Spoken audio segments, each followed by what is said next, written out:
Human psychology এমন একটি জিনিস যেটি জানা থাকলে সম্পূর্ণ জীবন কিন্তু তোমাদের হাতের মুঠোয়। কিন্তু তোমাকে জানতে হবে হিউম্যান সাইকোলজি আসলে কি এবং এটি কিভাবে কাজ করে। হিউম্যান সাইকোলজি এমন একটি বিষয় যেটি সবার জানা উচিত।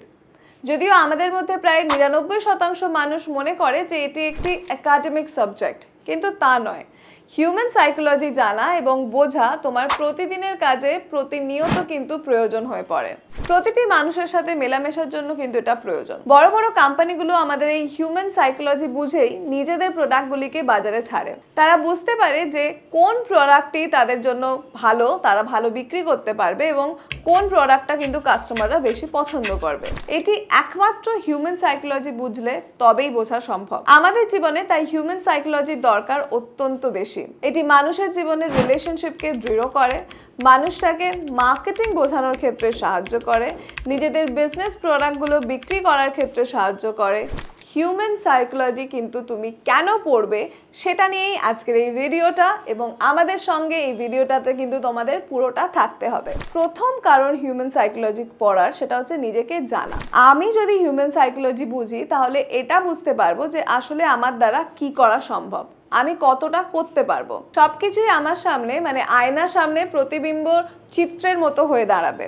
অতএব প্রতি মুহূর্তে আমার যা পদক্ষেপ হবে ভবিষ্যতের প্রতি সবটাই বোঝার জন্য আমাকে নিজেকে আগে বুঝতে হবে। এখানেই আমার জানা দরকার যে আমি কি কি করতে পারি। সবসময় স্বপ্নের জগতে নয়, আমাকে বাস্তবের জগতে হাঁটতে গেলে কি করতে হবে সেটা আমি হিউম্যান সাইকোলজি অর্থাৎ নিজেকে জানতে পারলে তবেই বুঝতে পারবো। ইন্টারনেটে তুমি যদি দেখো অনেক রকম ভিডিও যেখানেতে তুমি নিজেকে বুঝে নিজের জীবনকে পাল্টে ফেলেছো, এবং এই ধরনের ভিডিওগুলো সত্যি মোটিভেশনাল এবং কাজেও দেয়। দ্বিতীয় কারণ হচ্ছে ইমোশনাল হওয়া থেকে বিরত থাকার জন্য। আমাদের মন এক কথা বলে এবং মস্তিষ্ক কিন্তু আর এক কথা বলে। আমাদের লজিক বলে আমাদের কাজ করা উচিত, অথচ আমাদের ইমোশন বলছে কিছুক্ষণ আরও আমরা বিশ্রাম নিতে পারি। তো এটা যদি তুমি বুঝতে পারছো তার মানে তুমি হিউম্যান সাইকোলজি কিন্তু অলরেডি কিছুটা বুঝতে পারছো। এক্ষেত্রে বিশ্রাম নেওয়াটা কিন্তু আমার জন্য ক্ষতিকর, কারণ এই মুহূর্তে আমাকে কাজ করতে হবে। এই যে উদাহরণটা দিলাম বিশ্রাম নেওয়ার, এক্ষেত্রে কিন্তু বিশ্রাম নেওয়াটা আমার জন্য ক্ষতিকর হয়ে উঠতে পারে, কারণ কি এই মুহূর্তে আমাকে কাজ করতে হবে। ঠিক সেই রকম যে কোনো ব্যবসাতে তুমি যদি খুব বেশি ইমোশনালি কোনো কাজ করতেই থাকো তাহলে সেক্ষেত্রে তোমার ব্যবসা ডুবতে কিন্তু বেশি সময় নেবে না। এক্ষেত্রে তোমাকে লজিক মেনে কাজ করতে হবে। তুমি তোমার এই যে ইমোশনাল মন তার উপর একটু হ্রাস টানতে পারো, তাহলে কিন্তু তুমি অনেক লজিক্যাল হয়ে উঠতে পারবে এবং তোমার চিন্তা ভাবনাও অনেক লজিক্যাল হয়ে উঠতে পারবে। তৃতীয়, মানুষের মনের ডার্ক সাইডকে চেনা। আমরা এটা জানি পৃথিবীতে সব মানুষ সমান নয়। এদের মধ্যে খুব কমই লোক আছেন যারা সব দিক থেকে সৎ, ভালো, কিন্তু অনেক লোকেরই মনের মধ্যে একটা অন্ধকার দিক থাকে। এই অন্ধকার দিকটাকে আমরা বুঝতে যদি না পারি, চিনতে যদি না পারি, সেক্ষেত্রে কিন্তু আমরা আমাদের জীবনে একটা খুব খারাপ ডিসিশন নিয়ে ফেলতে পারি।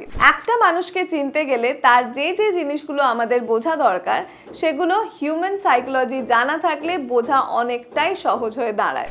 সব মানুষের মধ্যেই কিছু খারাপ কিছু ভালো থাকে, কিন্তু খারাপ দিকটা যদি বেশি থাকে সেক্ষেত্রে সেই মানুষটাকে আমাদের ত্যাগ করাই কিন্তু উচিত। চতুর্থত, এই পৃথিবীর অন্ধকার দিনগুলোকে চেনা।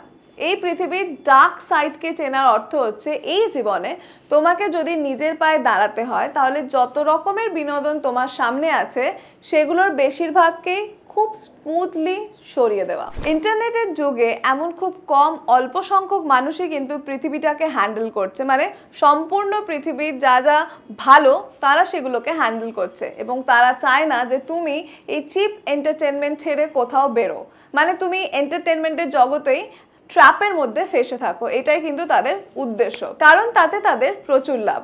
কিন্তু তোমার লাভ কি? তোমার কিন্তু কোনো লাভ এখানে নেই। অতএব তোমাকে বুঝতে হবে দুনিয়ার এই অন্ধকার দিকটা। হোয়াটসঅ্যাপ, ইনস্টাগ্রাম, ইন্টারনেটের দুনিয়াতে প্রচুর প্রলোভন, সেগুলো বুঝতে গেলে কিন্তু হিউম্যান সাইকোলজি অবশ্যই জানা দরকার। সবশেষে পঞ্চম ব্যাপার হলো নিজের মাইন্ডকে বোঝা। আমাদের সাবকনশিয়াস মাইন্ডে এমন কিছু জিনিস থাকে যা বুঝতে পারলে আমরা জীবনে অনেক এগিয়ে যেতে পারবো। Power of concentration, power of visualization, six sense, এগুলো বোঝার জন্য তোমার হিউম্যান সাইকোলজি জানা খুব প্রয়োজন। তাহলে আমরা এবার এই সংক্রান্ত কিছু বইয়ের নাম জেনে নিই যেগুলো কিন্তু তোমরা পড়তে পারো।